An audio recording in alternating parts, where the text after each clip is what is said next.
إن الحمد لله نحمده ونستعينه ونستغفره ونعوذ بالله من شرور أنفسنا ومن سيئات أعمالنا من يهده الله فلا مضل له ومن يضلل فلا هادي له وأشهد أن لا إله إلا الله وحده لا شريك له وأشهد أن محمدا عبده ورسوله يا أيها الذين آمنوا اتقوا الله حق تقاته ولا تموتن إلا وأنتم مسلمون يا أيها الناس اتقوا ربكم الذي خلقكم من نفس واحدة وخلق منها زوجها وبث منهما رجالا كثيرا ونساء واتقوا الله الذي تساءلون به والأرحام إن الله كان عليكم رقيبا يا أيها الذين آمنوا اتقوا الله وقولوا قولا سديدا يصلح لكم أعمالكم ويغفر لكم ذنوبكم ومن يطع الله ورسوله فقد فاز فوزا عظيما أما بعد فإن خير الحديث كتاب الله وخير الهدي هدي محمد صلى الله عليه وسلم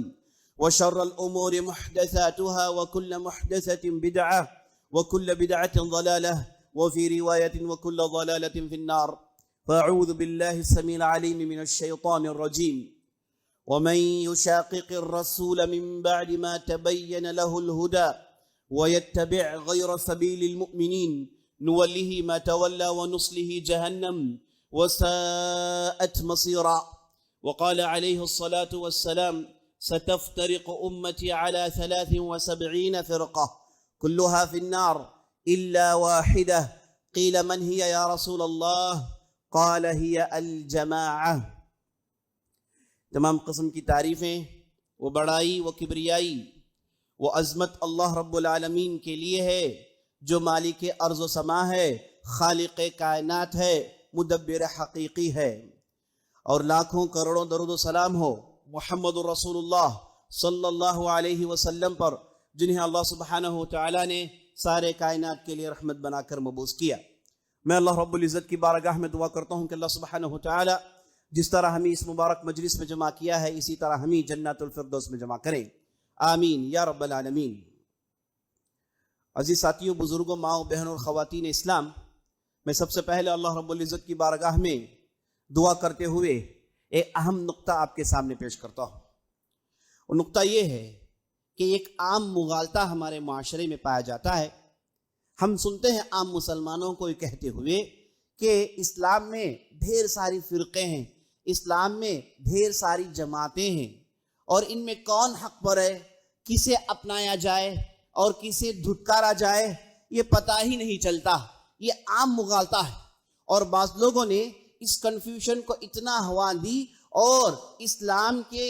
ذات پر لعن و تشنیع کرنے کا وہ مقام پیدا کر دیتے ہیں۔ کہتے ہیں کہ بھائی اسلام اگر حق پر ہوتا تو اس کے اندر ایک ہی چیز ہوتی، اس کے اندر اتنے سارے سیکٹس، اتنی ساری جماعتیں، اتنی ساری فرقے ہیں تو وہ بھی ہمارے ہی مذاہب کی طرح ہے، وہ بھی کسی دوسرے مذاہب کی طرح ہے۔ اس کے اندر اگر حق ہوتا تو ایک ہی جماعت ہوتی، اگر حق ہوتا تو ایک ہی فرقہ ہوتا۔ ایسی ویسی باتیں کہہ کے یہ خطرناک کنفیوژن پھیلایا جاتا ہے۔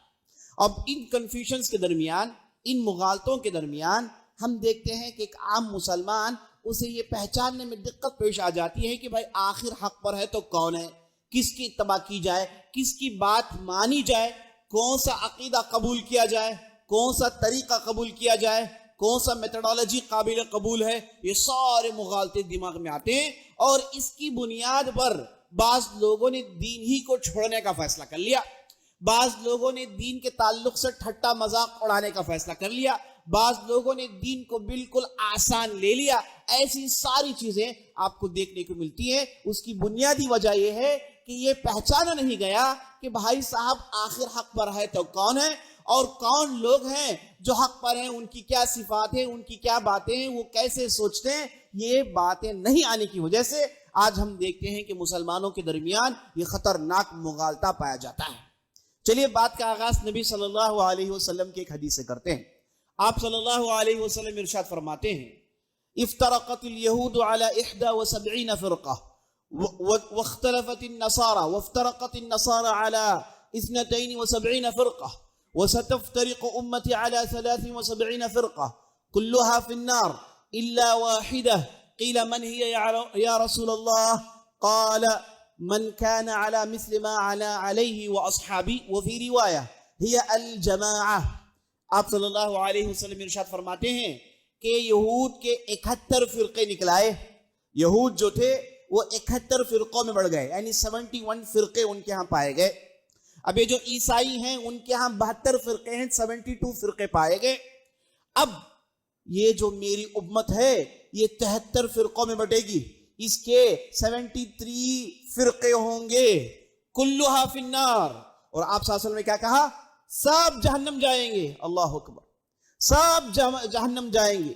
سیدھے سیدھے جہنم جائیں گے. یعنی آپ صلی اللہ علیہ وسلم اپنی امت کے بارے میں بات کر رہے ہیں، کہہ رہے ہیں کہ ستفترق امتی علی 73 فرقہ. یہ جو میری امت ہے اس کے اندر 73 فرقے نکل آئیں گے، 73 فرقے ہوں گے، سیکٹس ہوں گے.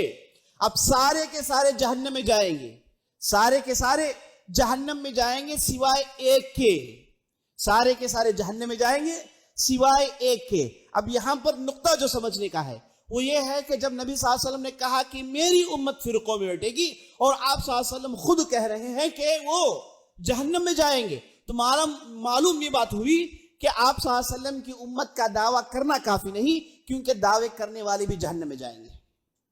یہ کہیں گے کہ بھائی نبی صلی اللہ علیہ وسلم کے ہم امت ہیں، ہم نبی صلی اللہ علیہ وسلم کی پیروی کرنے والے ہیں، ہم امت مسلمہ سے اپنے آپ کا تعلق کیے ہوئے ہیں. یہاں پر نبی صلی اللہ علیہ وسلم کہتے ہیں کہ میری امت کہیں گے، لیکن وہ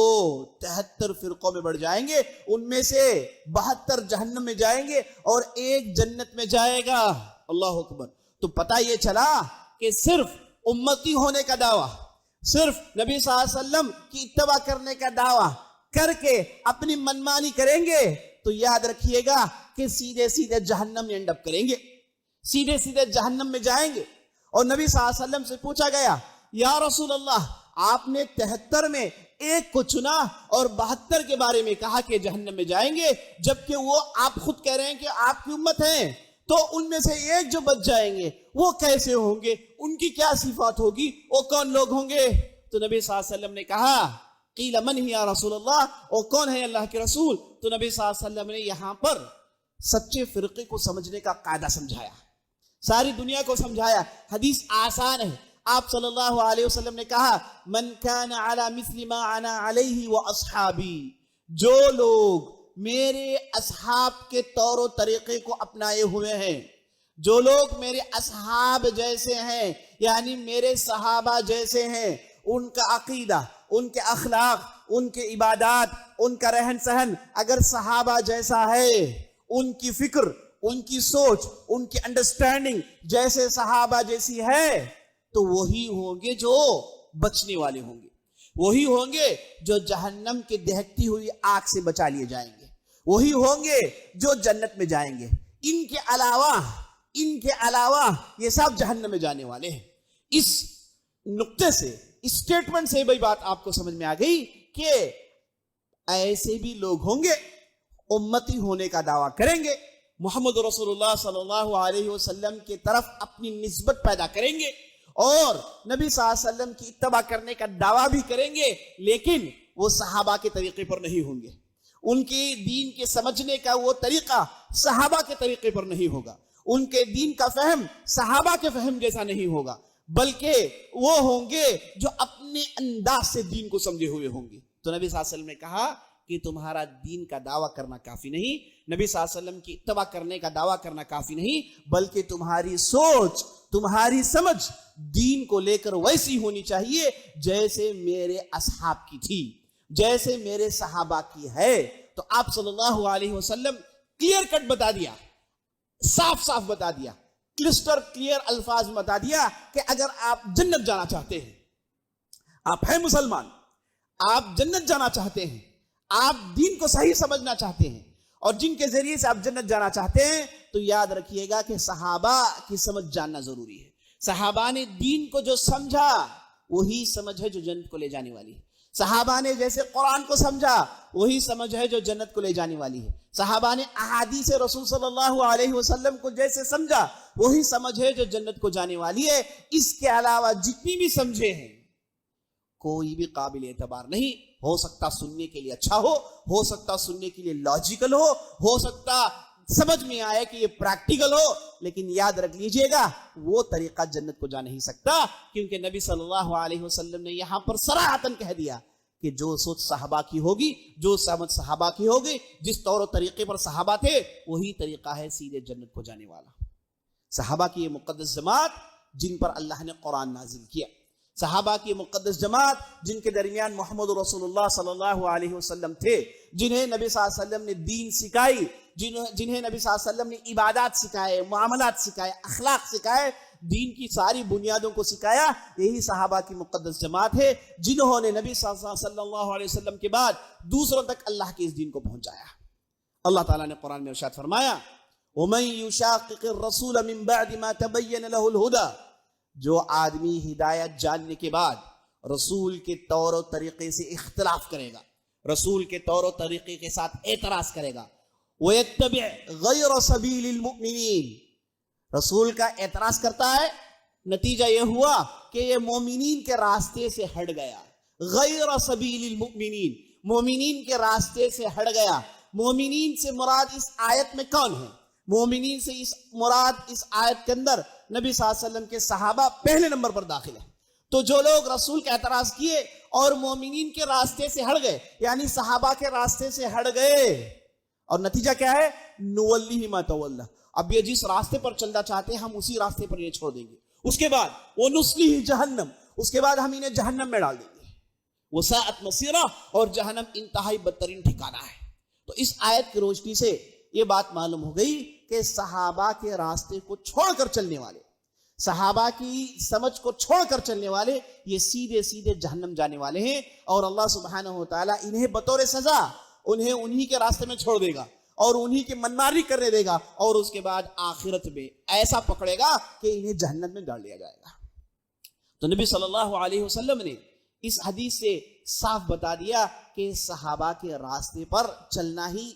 حقیقی دین پر چلنا ہے. ایک دوسری روایت میں نبی صلی اللہ علیہ وسلم سے یہ مروی ہے, جب یہ پوچھا گیا کہ قیل من یا رسول اللہ, وہ کون ہے اللہ کے رسول, تو نبی صلی اللہ علیہ وسلم نے کہا ہی الجماعہ, یہ وہ ہیں جنہیں الجماعہ کہا جاتا ہے. انہی کو آگے چل کے تابعین اور صحابہ کے آخری زمانے میں اہل الجماعہ, اہل السنہ کہا گیا. اہل السنت والجماعہ, یہی صحابہ کی مقدس جماعت کو کہتے ہیں. الجماعہ اسے اس لیے کہا جاتا ہے کہ یہ لوگ مل کر رہتے ہیں, یہ آپس میں جڑ کر رہتے ہیں, دل ان کے جمع ہو کر رہتے ہیں, یہ آپس میں اختلاف نہیں کرتے, منمانی نہیں کرتے, دین کی باتوں کو لے کر اپنے من گھڑ گھوڑے نہیں دوڑاتے, بلکہ یہ جڑ کر رہتے ہیں, اور ان کا جو لیڈر ہوتا ہے اس کی یہ اتباع کرتے ہیں, لیڈر کی اتباع کرتے ہیں, اور لیڈر کے سائے تلے رہتے ہیں. یہ جو ان کا امیر ہوتا ہے اس امیر کی یہ بات مانتے ہیں, یہ امیر سے مخالفت کر کے فرقوں میں نہیں بڑھ جاتے. یہ نبی صلی اللہ علیہ وسلم کے زمانے میں اور تابعین تبع تابعین کے زمانے میں یہ ان چیزوں کو بڑی آسانی سے دیکھا گیا. چلیے میں آپ کے سامنے ایک دوسری حدیث رکھتا ہوں. آپ صلی اللہ علیہ وسلم ایک مرتبہ کھڑے ہو گئے اور آپ صلی اللہ علیہ وسلم نے زبردست نصیحت سنائی, واعظ کیا. تو صحابہ نے پوچھا یا رسول اللہ, آپ واعظ سنا رہے ہیں, ایسے لگ رہا ہے کہ یہ آپ کا آخری خطبہ ہے. تو نبی صلی اللہ علیہ وسلم نے کچھ نہیں کہا. تو صحابہ نے کہا یا رسول اللہ آپ ہمیں نصیحت کریے, اگر یہ آپ کے آخری بات ہو, یعنی آپ کا آخری خطبہ ہو تو آپ فوراً نصیحت کر دیجئے. تو نبی صلی اللہ علیہ وسلم نے اس خطبے میں نصیحت جو کی, کہا انہو, آپ صلی اللہ علیہ وسلم نے کہا علیکم بالسمع والطاعہ, تمہیں چاہیے کہ تمہارے جو امراء ہوتے ہیں, تمہارے جو ذمہ دار ہوتے ہیں, ان کی بات سنا کریں. وَإِن تَأَمَّنَ عَلَيْكُمْ عَبْدٌ حَبْشِيٌّ, اگر تم پر ایک کالا کلوٹا غلام بھی امیر نہیں بنا دیا گیا ہو تو تمہیں چاہیے کہ اس کی اتباع کریں. اس کے بعد نبی صلی اللہ علیہ وسلم نے کہا إِنَّهُ مَن يَعِشْ بَعْدِي فَسَيَرَى اخْتِلَافًا كَثِيرًا. آپ صلی اللہ علیہ وسلم نے پیشن گوئی سنائی, کہا کہ تم میں سے جو لوگ میرے بعد زندہ رہو گے ڈھیر سارے اختلافات دیکھو گے, ڈھیر سارے اختلافات دیکھو گے, ڈھیر سارے نزاعات دیکھو گے. تو ایسی صورت میں کرے کیا کہا علیکم بسنتی و سنت الخلفاء الراشدین، کہا کہ ایسے موقع پر تمہیں میری سنت کو تھامے رہنا ہے، یہ چیک کرنا ہے کہ کیا نبی صلی اللہ علیہ وسلم کی سنت سے یہ چیز ثابت ہے، یہ بات ثابت ہے، یہ عمل ثابت ہے یا ثابت نہیں ہے، کیا نبی صلی اللہ علیہ وسلم نے اسے کہا ہے، کیا نبی صلی اللہ علیہ وسلم نے اسے کیا ہے، کیا نبی صلی اللہ علیہ وسلم نے اسے مانا ہے، ان چیزوں کو چیک کرنا چاہیے۔ علیکم بسنتی، تمہیں میری سنت کو پکڑے رہنا چاہیے، وہ سنت الخلفاء الراشدین المہدیین، پھر کہا کہ میرے جو 4 خلفاء ہیں ان کی سنت کو بھی پکڑے رکھو، انہیں بھی تھامے رکھو، بلکہ یہاں تک کہا تمسکو بہا، اسے بڑے مضبوطی سے تھامو، وعضوا علیہا بالنواجذ، اپنے دانتوں سے جگڑ کر اس راستے کو پکڑے رکھو، کیونکہ جب آدمی ان چیزوں سے پکڑتا ہے خود بھی لٹک جائے، دانتیں نہیں ٹوٹتی، بڑی مضبوطی سے پکڑ سکتا ہے، یعنی اشارہ یہ ہے کہ پورے مضبوطی سے پکڑ لو، اس راستے کو مت چھوڑو۔ علیکم بسنتی و سنت الخلفاء الراشدین عضوا علیہا بالنواجذ، پھر کہا ایاکم ومحدثات الامور، پہلے کہا میرے بعد جینے والے ڈھیر سارے اختلافات دیکھیں گے، اور پھر کہا کہ تمہیں چاہیے کہ میری سنت کی اتباع کریں، میری سنت کی اتباع کریں، ہر چیز میں چیک کر لیں کہ یہ میری سنت سے ثابت ہے کہ نہیں ہے، یہ جو میں کر رہا ہوں ثابت ہے کہ نہیں ہے، اور سنت کے اپوزٹ کو کہتے ہیں بدعت، جو راستہ سنت کا نہیں وہ راستہ بدعت کا طریقہ ہوتا ہے، جسے آپ صلی اللہ علیہ وسلم نے منحوس کہا، پسند نہیں کیا،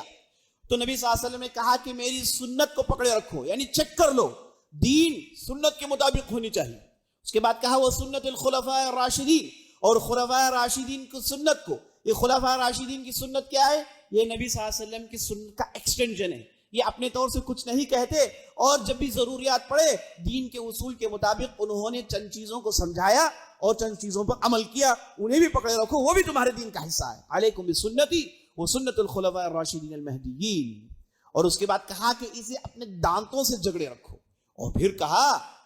کہ ڈرتے رہو، بچتے رہو، دین میں بہت سارے بدعاتوں کو شروع کیا جائے گا، بہت ساری ایسی باتوں کو سنایا جائے گا جو دین میں نہیں ہوں گی۔ ایاکم ومحدثات الامور، تمہیں بدعات کو دیکھ کر ڈرنا چاہیے، بدعات سے اعراض کرنا چاہیے۔ ایاکم ومحدثات الامور فإن كل بدعۃ ضلالہ، اور ہر بدعت والی بات گمراہی ہے، اور ہر گمراہی سیدھے جہنم میں جائے گی، ہر گمراہی سیدھے جہنم میں جائے گی۔ تو نبی صلی اللہ علیہ وسلم نے آخری اس جملے میں یہ بتا دیا کہ جب تم سنت کو تھامے رہو گے تو جان رکھنا کہ دین کا نام لے کر لوگ نئی نئی باتیں سنائیں گے، لوگ نئی نئی چیزوں کو انٹروڈیوس کریں گے، لوگ دین کو اپنے طور و طریقے سے سمجھیں گے۔ آپ کے سامنے بات آ گئی کہ صحابہ کی سمجھ دین کی سمجھ ہے، ایسے بھی آپ معاشرے میں دیکھیں گے لوگ جو اپنے انداز سے دین کو سمجھنے کی کوشش کریں گے، اپنے دماغ کے دوڑے دوڑانے کی کوشش کریں گے۔ اگر ایسے لوگ نکلائیں تو ان کی وجہ سے دین میں ڈھیر ساری بدعتیں ظاہر ہو جاتی ہیں، اور جو لوگ ان بدعتوں پر عمل کریں گے گمراہ ہو جاتے ہیں، اور جو لوگ گمراہ ہوتے ہیں وہ سیدھے سیدھے جہنم میں ختم ہوتے ہیں۔ تو جی ساتھیوں، یہ جو احادیث آپ کے سامنے میں نے رکھا یہ بنیادی احادیث ہیں، ان سے آپ کو بات معلوم ہو گئی کہ آپ کیسے پہچانیں۔ دعویٰ کرنے والے ہزار دعویٰ کریں اور آپ سے کہیں کہ بھائی ہم جو کہہ رہے ہیں یہی صحیح دین ہے، ہم جو بتا رہے ہیں یہی صحیح راستہ ہے، یہ دعوے تو بہت زیادہ آپ کو دیکھنے کو ملیں گے، لیکن آپ صلی اللہ علیہ وسلم نے آپ کے سامنے ایک ٹچ سٹون دے دیا،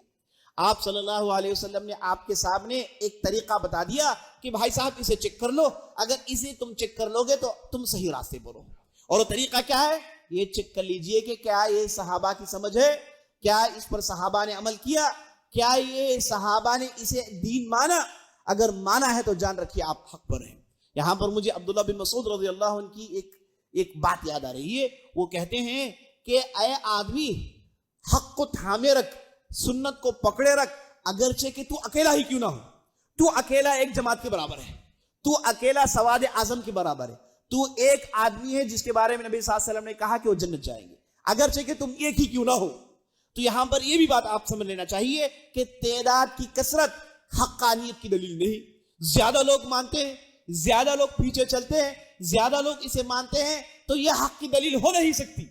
آپ صلی اللہ علیہ وسلم نے بتایا نہیں، آپ صلی اللہ علیہ وسلم نے جب پوچھا گیا کہ بھائی جنت کو کون جائے گا تو آپ صلی اللہ علیہ وسلم نے فوراً نہیں کہا کہ بھائی یہ لوگ بڑی تعداد میں ہوں گے، یہ بڑی تعداد میں ہوں گے، یہ ہے نا اتنی بڑی تعداد میں ہوں گے، نبی صلی اللہ علیہ وسلم نے نہیں کہا، بلکہ نبی صلی اللہ علیہ وسلم نے آپ کو بتا دیا، کہا کہ جو لوگ میرے راستے پر ہوں گے اور میرے صحابہ کے راستے پر ہوں گے وہی ہیں جو جنت کو جانے والے، اگرچہ کہ اسے ماننے والا ایک آدمی کیوں نہ ہو، اسے ماننے والے مٹھی بھر لوگ کیوں نہ ہو، اگر یہ صفت ان کے اندر پائی جاتی ہے وہ جنت جائیں گے۔ نبی صلی اللہ علیہ وسلم نے کبھی بھی کثرت عدد کو مانا نہیں، بڑی تعداد کے لوگ مانتے ہیں، بہت بڑی تعداد ہے تو یہ حق میں ہے، ہرگز نہیں ہے، اسلام نے کبھی اسے مانا بھی نہیں۔ تو عزیز ساتھیو، صحابہ کا راستہ، صحابہ کا فہم، صحابہ کا طور و طریقہ، یہی ہمارے دین کی بنیاد ہے۔ آج ہمارے معاشرے میں دیکھتے ہیں، اگر آپ نے کسی کے اندر دیکھا کہ وہ صحابہ پر لان تان کر رہا ہے، صحابہ پر کلام کر رہا ہے، زیادہ بحث کرنے کی ضرورت نہیں، جان لیجیے کہ آدمی گمراہ ہے، بس ختم۔ اگر آپ نے کسی کو دیکھا کہ قرآن کی آیتوں سے کھلواڑ کر رہا ہے، قرآن کی آیتوں سے کھلواڑ کر رہا ہے، کہہ رہا ہے کہ میں فلاں آیت میں فلاں جو ہے یہ چیز ایسی ہے ویسی ہے، اسے مانا نہیں جا سکتا، یہ جدید دور کے لیے مناسب نہیں ہے، اس کا یہ ہے وہ ہے، جان رکھیے کہ یہ آدمی گمراہ ہے۔ اور قرآن کی آیتوں کی تفسیر اپنے منمانے طریقے سے کر رہا ہے، قرآن کی فلاں آیت کی تفسیر یہ ہے اپنے طور سے سنا رہا ہے، تو جان رکھیے کہ یہ آدمی گمراہ ہے، کیونکہ قرآن کی آیتوں کو صحابہ نے سمجھا ہے، اور صحابہ نے سمجھا ہے وہ تابعین کو سمجھایا ہے، اور تابعین نے جو سمجھایا ہے وہ تابعین کو سمجھایا گیا، اور اس طریقے سے ساری باتیں کتابوں میں موجود ہے، تفاسیر میں موجود ہے کہ صحابہ نے فلاں آیت کو کیا سمجھا، فلاں حدیث کو کیسے سمجھا، یہ پوری تفصیل موجود ہے۔ یہ تفصیل موجود ہونے کے باوجود اگر کوئی آدمی اپنی سوچ کسی آیت کی تفسیر میں ڈالنا چاہتا ہے، کسی حدیث کی تشریح میں ڈالنا چاہتا ہے، جان لیجئے کہ یہ آدمی صحیح راستے پر نہیں ہے۔ اسی طریقے سے آپ نے دیکھا کہ کوئی صحیح حدیث کا انکار کر رہا ہے، کہہ رہا ہے کہ بھائی یہ حدیث صحیح ہے لیکن ہم مان نہیں سکتے، بخاری مسلم میں ضعیف روایتیں ہیں، فلاں جگہ ضعیف روایتیں، ضعیف روایتوں کو جو ہے وہ اپنی مرضی سے ضعیف قرار دے رہا ہے، جان لیجئے کہ بھائی یہ صحابی صحیح راستے میں نہیں ہے۔ اور اسی طریقے سے دین کے نام پر پورے سنت کا انکار کرنا، دین کے نام پر کہنا کہ صرف قرآن ہمارے لیے کافی ہے، جان رکھیے کہ یہ آدمی بھی گمراہ ہے۔ آپ نے کسی کو دیکھا وہ عیسیٰ علیہ السلام کی آمد پر لے کے وہ گفتگو کر رہا ہے، وہ لے کر آپ کو گھما رہا ہے، صرف اسی کے آس پاس گھوم رہا ہے، جان لیجیے کہ یہ بھی باطل فرقے ہیں، کیونکہ اہل السنہ والجماعہ جو صحابہ کے طریقے پر ہیں، یہ ایک حدیث کو پکڑ کے پورا دین اسی حدیث پر نہیں ڈال دیتے، بلکہ احادیث کے ذریعے سے اپنے دین کو سمجھتے ہیں۔ یہ وہ لوگ ہیں جو دین کی سمجھ کو احادیث کی سمجھ سے پہلے ڈالتے ہیں۔ اس طریقے سے جی ساتھیوں، اگر آپ نے کسی کو دیکھا کہ وہ ان چیزوں کو دلیل مانتا ہے، نہ وہ قرآن میں ہے، نہ وہ احادیث میں ہے، نہ کسی صحابی نے بتایا، نہ کسی تابعی نے بتایا، کہتا ہے کہ بھائی فلاں ہے، فلاں کہہ رہا ہے، فلاں کی دلیل ہے، تو جان رکھیے کہ یہ آدمی بھی جو ہے صحیح راستے میں نہیں ہے۔ تو یہ چند نقطے ہیں جو میں آپ کے سامنے رکھنا چاہ رہا تھا، اور احادیث کی روشنی سے بات آسانی سے آپ کے سامنے رکھ دی گئی ہے کہ آپ دیکھیے کہ کیا یہ چیز جو بتائی جا رہی ہے صحابہ نے اس پر عمل کیا، قرآن کی اس آیت کو صحابہ نے ایسے سمجھا، احادیث کو صحابہ نے ایسے سمجھا۔ اگر آپ نے صحابہ کی سمجھ کو اپنا لیا تو آپ سیدھے سیدھے جنت میں جانے والے ہیں، آپ حق پر ہیں، آپ کا راستہ صحیح راستہ ہے۔ اگر آپ دیکھ رہے ہیں کہ فلاں لوگ صحابہ کی بات کا اعتبار نہیں کر رہے ہیں، صحابہ کے اقوال کا اعتبار نہیں کر رہے ہیں، ان کی تفسیر کا اعتبار نہیں کر رہے ہیں، جان رکھیے کہ یہ لوگ گمراہ ہیں، ان کے پیچھے چلنے سے آپ کو گمراہی کے علاوہ کوئی دوسری چیز ہاتھ کو نہیں آنے والی ہے۔ مجھے آخر میں نبی صلی اللہ علیہ وسلم کی ایک حدیث یاد آ رہی ہے، آپ صلی اللہ علیہ وسلم نے ارشاد فرمایا،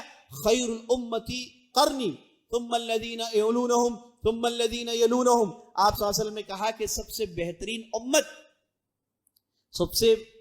امت میرا زمانہ ہے، میرے بعد